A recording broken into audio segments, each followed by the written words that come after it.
بسم اللہ الرحمن الرحیم۔ مقدمہ مفکر اسلام حضرت مولانا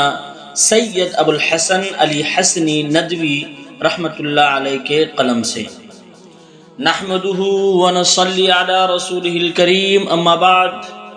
اس وقت تک جو دنیا قائم ہے نہ یہ اپنی محنت و قابلیت کی وجہ سے ہے اور نہ ہی موجودوں کے ایجاد اور حکومتوں کے حسن انتظام کے نتیجے میں قائم ہے۔ اگر اس دنیا کو اپنی قابلیتوں، صنعتوں، ذہانتوں، معلومات، بڑے بڑے عالموں، دانشوروں، ادیبوں اور فلسفیوں کے رحم و کرم پر چھوڑ دیا گیا ہوتا تو کب کی یہ نسل ختم کر دی جاتی، لیکن یہ اس لیے باقی ہے کہ ابھی ہدایت کے امکانات باقی ہیں، ابھی وہ امت باقی ہے جو ہدایت کا سبق دینے والی ہے اور جو ہدایت کا تحفہ دینے اور انسانیت پر رحم کھانے والی ہے اور لوگوں کو راحت و آرام دینے کے لیے اپنی راحت کو قربان کرنے والی ہے۔ یہ نہ صرف مسلمانوں کے لیے ضروری ہے بلکہ عام انسان اور نوع انسانی کی بقا کے لیے ضروری ہے۔ سب سے زیادہ جس چیز کی کمی ہے وہ یہ کہ مسلمانوں نے اپنا منصب فراموش کر دیا ہے، اپنا سبق بھلا دیا ہے۔ مسلمانوں کا وجود تو اس لیے تھا کہ جس ملک میں جائیں اس ملک میں خدا کی خدائی کا ڈنکا بجے۔ مسلمانوں کا وجود تو اس لیے تھا کہ جس ملک میں جائیں اس ملک میں خدا کی خدائی کا ڈنکا بجے،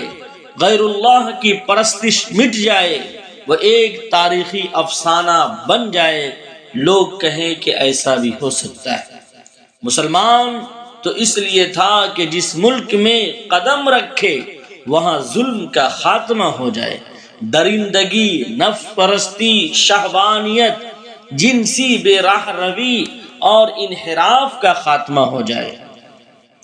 وعدہ غلبہ ہے مومن کے لیے قرآن میں، پھر آج جو تو غالب نہیں کچھ کسر ہے ایمان میں۔ دوستو، حق کی پہچان بن کر جیو تو صحیح، تم نگہبان بن کر جیو تو صحیح، یہ زمانہ ادب سے جھکائے گا سر، تم سچے مسلمان بن کر جیو تو صحیح، یہ کہا گیا۔ تو آج اللہ تعالیٰ کی رحمت حاصل کرنے اور رسول اللہ صلی اللہ علیہ وسلم کے رحمت للعالمین ہونے کا ثبوت دینے اور آپ کی روح کو خوش کرنے اور ملک کو بچانے کے لیے ضروری ہے کہ مسلمان خیر امت کا منصب سنبھالے۔ کنتم خیر امت اخرجت للناس تأمرون بالمعروف وتنہون عن المنکر، جو اللہ تعالیٰ نے یہ منصب دیا ہے اس کو سنبھالنے کی ضرورت ہے۔ اگر انہوں نے اس فرض کو فراموش کر دیا اور اس کی طرف توجہ نہ کی تو نہ ملک بچے گا اور نہ ہم بچیں گے، نہ ملک بچے گا اور نہ ہم بچیں گے، خواہ کتنے ہی بڑے مدرسے ہوں، ہم خود بھی مدرسے کے آدمی ہیں، کیسی بڑی جامعات، بڑے بڑے مصنفین اور محققین اور متقی بندے ہوں، لیکن اگر مسلمانوں نے یہ کام چھوڑ دیا اور یہاں کے باشندوں اور اکثریت کے سامنے یہ بات نہیں کی کہ یہ جو ہم زندگی گزار رہے ہیں نفسانی اور شیطانی زندگی ہے، ہمیں اپنی زندگی کا رخ بدلنا چاہیے، تو یہ پوری انسانیت کے لیے بڑے خسارے کی بات ہوگی۔ جلتے گھر کو دیکھنے والوں فوس کا چھپر آپ کا ہے، آگ کے پیچھے تیز ہوا ہے، آگے مقدر آپ کا ہے، اس کے بغل میں خوش تھا، میرا نمبر اب آیا، میرے بغل میں آپ کا گھر ہے، اگلا نمبر آپ کا ہے۔ تو اس لیے ہم خود بھی اپنے گھر سے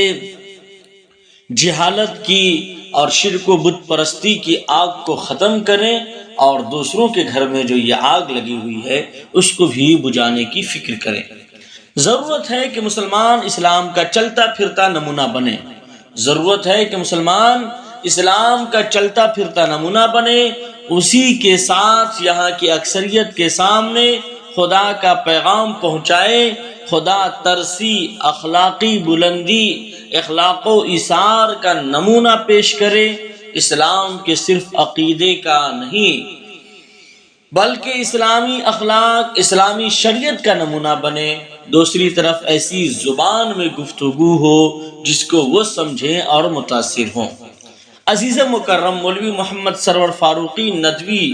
نے غیر مسلموں میں اسلام کا تعارف کرانے کے لیے متعدد رسالے تیار کیے ہیں۔ ان کا یہ رسالہ غیر مسلموں میں اسلام کی دعوت پیش کرنے کا ایک نمونہ پیش کرتا ہے۔ یہاں کے غیر مسلموں میں دعوتی کام کے لیے ضروری ہے کہ براہ راست ہندی زبان سے واقفیت ہی نہیں بلکہ اس پر قدرت بھی ہو اور اس کے مذہبی عقائد و افکار سے گہری واقفیت ہو، تاکہ پوری خود اعتمادی اور یقین کے ساتھ گفتگو ہو۔ دعا ہے کہ اللہ تعالیٰ اس رسالے سے نفع پہنچائے۔ ابو الحسن علی ندوی، 28 ذی الحجہ 1418 ہجری، ندوۃ العلماء، لکھنؤ۔